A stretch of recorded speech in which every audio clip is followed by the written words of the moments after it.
111번째 영화 침묵의 시선 얘기해 보도록 하겠다. 이 영화는 조슈아 오펜하이머라는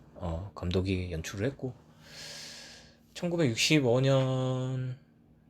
발생한 인도네시아 반공 대학살 사건을 소재로 해서 찍은 다큐멘터리 영화이다. 영화는 피해자 가족인 안경사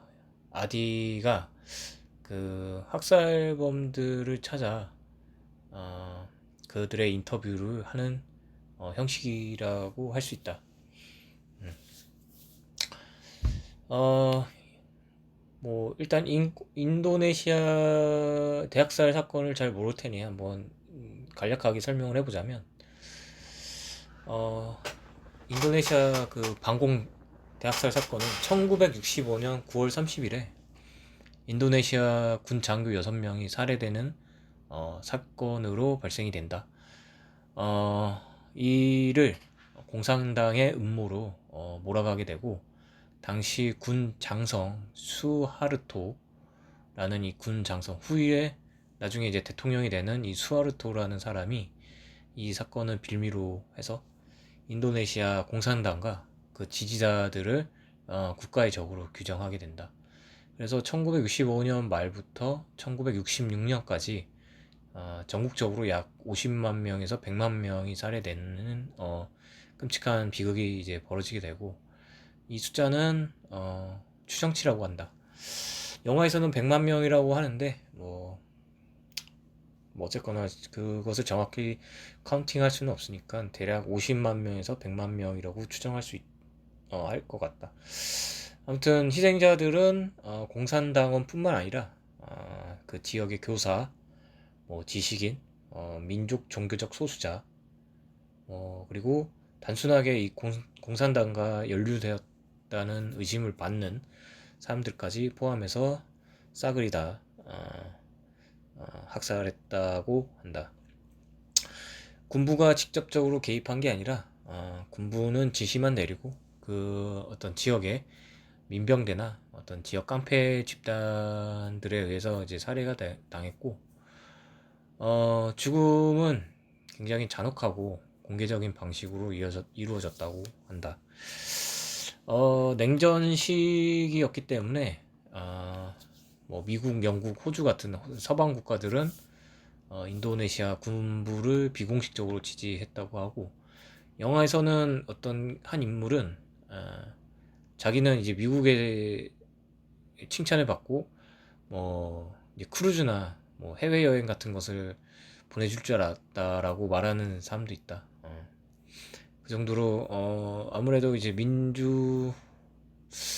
그러니까 공산당과 이제 대척점에 있는 나라들로부터 굉장히 지지를 받았다라는 것을 알 수 있다. 그래서 영화는 이제 안경사 아디라는 인물이 이제 거의 주인공식으로 나오고 이 아디라는 사람은 형이 한 명 있는데 형이 그 람디라는 형이 한 명 있는데 이때 이 사건에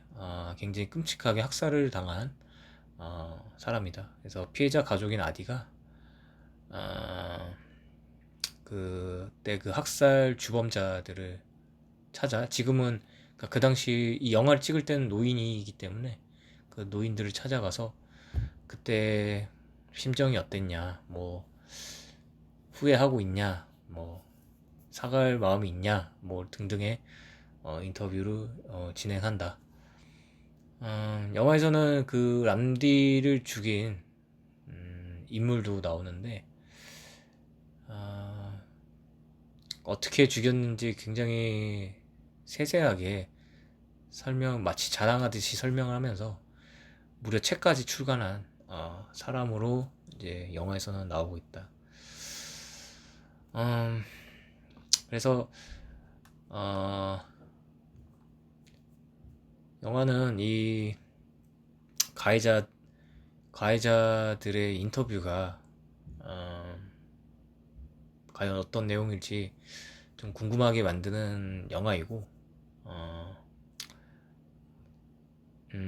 단 한 명이라도 뭐 잘못했다고 용서를 빌거나 사과하는 사람이 있을까 예상을 해봤지만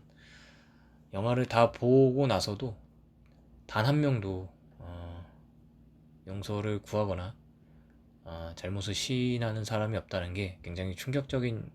결말이었고, 심지어 학살범의 자녀들조차도 물론 미안한 마음은 있는 것 같긴 하지만, 그럼에도 그 자기 아버지에 대한 어떤 그런 잘못을 시인하거나 뭐 인정하는 태도는 아니었다. 심지어 뭐 이때 그 사람들을 죽인 것이 굉장히 자랑스럽다라는 듯이 말하는 사람도 있었고, 그 죽인 사람들을 내다 버린 그 강가에서 이제 자랑스럽게 포즈를 취하면서 사진을 찍는 사람들도 영화에 나온다. 영화의 그 인터뷰들을 들어보면 학살이 굉장히 끔찍하게 이루어졌다는 걸 알 수 있는데, 뭐 단순하게 뭐 총을 쏴서 사람을 죽이는 정도가 아니라 정말 그 난도질을 했다라고 할 수 있을 정도로 사람들을 그렇게 죽였는데, 뭐 대충 얘기를 들어보면 그 란디라는 형부터가 일단은 복부를 갈라서 내장이 튀어나오게 만들고 성기를 자르고 그 다음에 죽이고 뭐 이런 식으로 죽였다고 진술하는가 한편, 어떤 사람은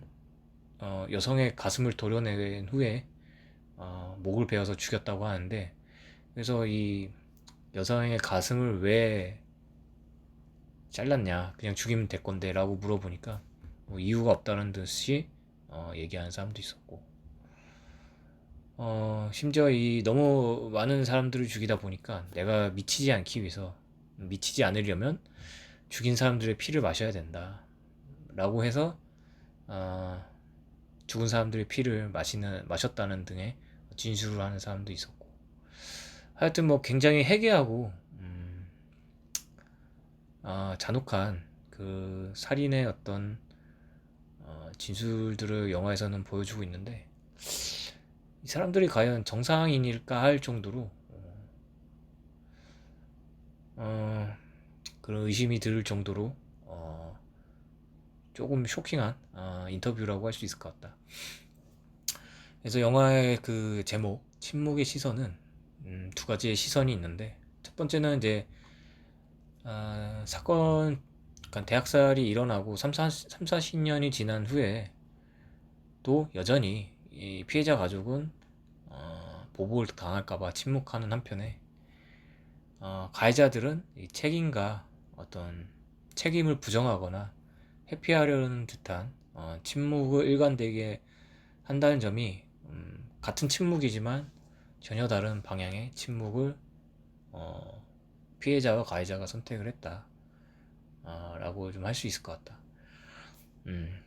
그래서 아무도 그렇게 들춰내지 않고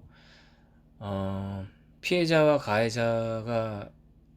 같은 마을에 사는 등 굉장히 이상하게 이 문제를 해결한 인도네시아의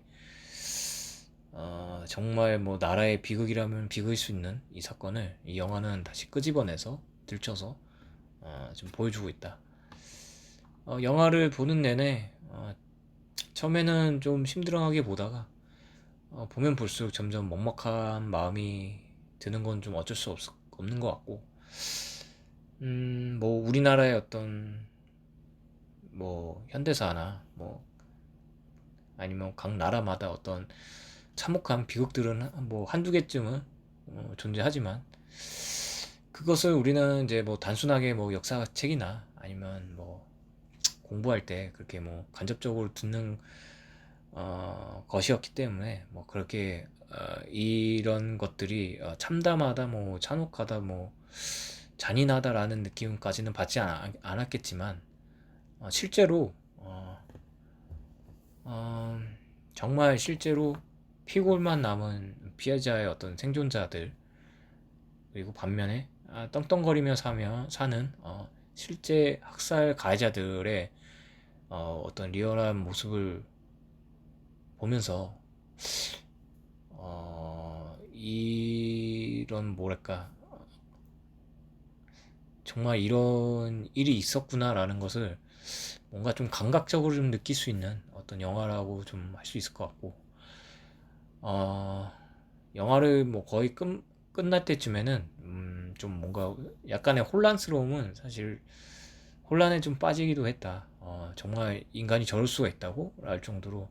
우리가 뭐 예를 들어서 홀로코스트 같은 내용들도 실제 영화에서도 많이 쓰이는 소재이지만 그것을 단순하게 영화로 보여주기 때문에 아 영화구나라고 이제 끝을 맺고 지나가지만 이 다큐멘터리에 나오는 인물들은 실제 살인을 저지른 사람들, 실제 살인마들, 살인마와 다를 거 없는 사람들, 그리고 실제로 피해받는 피해자들의 모습들을 보여주고 있기 때문에 어떤 충격의 세기는 좀 다를 수 있겠다 좀 생각을 해본다. 그리고 뭐 어떤 우리 뭐 뭐랄까 우리 실생활에서도 뭐 살펴보면 분명히 잘못을 했는데 인정 안 하는 사람들이 대다수라는 것을 알 수 있고, 인정하는 순간 뭔가 그에 대한 책임이나 보상을 해줘야 된다는 걸 알기 때문에 끝까지 인정 안 하는 사람들이 대다수인데, 영화를 보면서 인간의 본성 중에 하나인가? 라는 좀 생각을 좀 해봤다. 영화에서는 뭐 그렇게 인터뷰하는 장면들이 주를 이루지만 한 두세 장면 정도는 이제 어떤 번데기들이 꿈틀거리는 그런 장면들을 집어넣었는데, 내 생각에는 아마도 이 비극으로 번진 인도네시아의 상황이 번데기 속의 암흑처럼 보이겠지만 이 껍데기를 깨고 나올 나라의 새로운 희망을 좀 상징적으로 좀 보여준 게 아닌가. 그나마 감독의 어떤 마지막 희망의 메시지가 아닌가 좀 생각을 좀 해본다. 뭐 요즘 인도네시아의 그 상황들이 뭐 썩 그렇게 좋아 보이지는 않아 보이던데, 뭐 아무튼간에 그렇게 좀 봤고, 하여튼 이 영화는 2014년 베니스 영화제에서 심사위원 대상을 수상한 영화이다. 일단 끝.